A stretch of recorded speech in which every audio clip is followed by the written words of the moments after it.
Hi folks, welcome to the week of May 18th, and I'm going to break these slides down for this week into 3 days like I have been. Alright, so day one is responding to the check-in prompt, which I think many people have already done. I've heard some really great recommendations for stories that you love and books, and that's good to know. If you're looking for something to read, look at what other people have put for their stories. Next, we're going to dive into our slides. So this week, we are really focusing on developing a character. We want you to get to know this character. You want your character to be a person with, or a person or an animal or an object with a background, what people refer to as a round character. So a two-dimensional character might be a character that just has a couple traits, like, they are mean and nasty, and that's all you see them do. But in real life, people aren't flat like that. In real life, people are more complex, and that's what you want to get to do is to know your character, how they might contradict themselves, how they might be one way in a certain situation and a different way in another situation, because of their background. So that's what we're really working on, is kind of their backstory. These are just some reminders about direct and indirect characterization, right? Telling versus showing what a character is like. And indirect is really great. You don't want to just tell your reader about the character, everything about them. Sometimes they're more slowly revealed, and that seems more natural. That's how you get to know people in real life. So when you develop a character, and we talk about a background, you want to know, even if you don't use this background in your story, it gives you a better sense in your mind, and you might reveal little things about this character that makes them more real to people, more believable, right? Because a story is all about taking the reader into your world. And even if the world operates on totally different rules than in our in our real world, if you make it believable and you stick to whatever those rules are, people can really imagine it and stay there, and they want to be in your story. So here's an example of Magneto from the X-Men series. So he is a villain, and he believes mutants are superior to humankind and should therefore dominate. So that's kind of his, motive, what his beliefs are. But if you kind of develop behind what makes him think this way, right? What shaped these beliefs? And if you look into his past, it reveals that he was born into a German Jewish family during the Holocaust, right? A very tough place to be, and, the worst kind of person to be, right? Because they were persecuted. And their abhorrent treatment by the Nazis led him to believe that humankind and conflict are inseparable. That it was just, so he believes, because of the experience, that humankind is just naturally always in a state of conflict. And therefore, in response to that, his goal is to protect the mutant race from experience similar atrocities at all costs. So he does not want this to happen to the mutant race. So the assignment for today is to create this background, right? This backstory to your character. You may or may not use it in your story, but at least it gets you to know your character and have it behave in a certain way because you know their background. And you might reveal some of this to your readers and you may not. But it just helps you get to know them so much more and what makes them unique. So there is this document that is in the weekly folder, and I'm just breaking it down here on the slides. So if you look in the weekly folders right here where it says character creation, setting, and timeline, oh, that's where you submit it here. Here is the actual document. So you can either open that and save it and work from it, or you can just look at it and do the answers on a blank document and then submit it here. And there are also instructions for how to submit in the slideshow. And I'll show you those in a second. So first you're going to start with character creation and setting, right?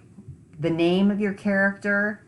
If you're not sure what your name of your character is, I actually have another slide where you can go online and there's a name generator if you'd like to try that. Sometimes authors choose names for their characters that fit the character in their situation. All right. So you might want to think about the name of your character is important to whatever type of character you end up developing. So maybe you leave this blank and you come back to it at the end. So list 3 things you will tell the reader about your character. So these are physical traits, right? And you don't have to tell them all at once. You can slowly reveal it. So physical traits, are they tall? Are they short? Are they blonde? Do they have curly hair? Those are physical characteristics. And then personality traits, right? Are they outgoing? Are they shy? Are they generous? Things about their personality. And here are backgrounds. So this helps you establish who your character is. I think I like to look at these sentence starters as kind of exploring some of the more complex things about your character. Although my character is shy, they really come to life when they're in a room filled with toddlers, right? So all people, we tend to contradict ourselves. So characters can be one way in a certain setting, in a different way in another setting, right? My character struggles with, and so fill that in. They struggle with, maintaining friendships. They always seem to sabotage them. Something like that. So that's just to help you get to know your character a little more. And then this goes into setting, which we talked about last week, right? So this is just a reminder. It's where in the world, what kind of world, right? The time of the action and the character's social environment.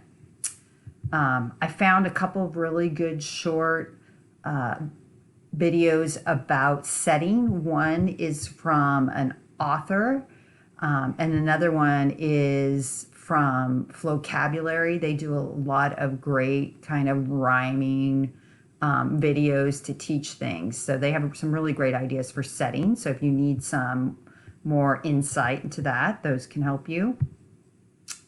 So back to the sheet. So here is for the setting. So draw a picture of the main setting of your story here.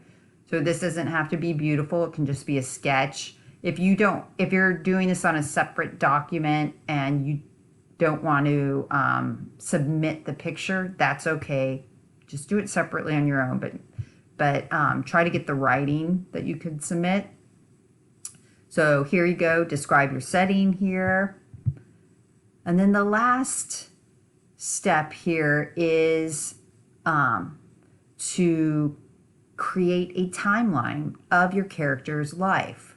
So this is where you try to think about the moments in your character's life, maybe before the story or even during the story, that were significant to them, right? That shaped who they became, right? When you think about yourself, what are some significant moments in your life? Like, certainly you can put when they're born, maybe when they, gained a sibling, or in some stories they lost their parents or they lost someone significant in their life, like in a lot of dystopian novels, maybe when some event took place, like in the Hunger Games, where Katniss was selected for to participate in the games.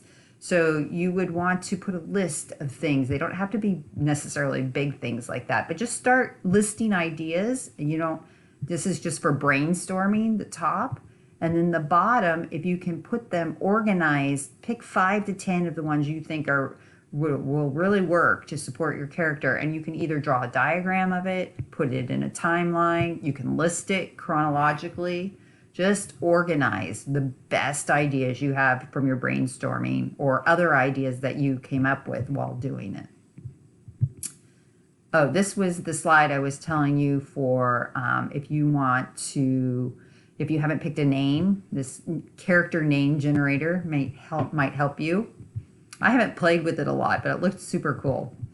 Oops, and I guess this is actually the last step, and this is how to submit your work on Schoology, right? So you're going to the submission link. So right here where it says character creation, setting, and timeline sheet submission, and I hope it looks the same on mine. It might, but you're submitting it up in the right-hand corner. But I'm afraid it might look different on yours than it does on mine. Well, you can let me know in office hours. And if you have any problems with that and you can't submit it, you can always just email me it. All right? And I will see you hopefully soon. Bye.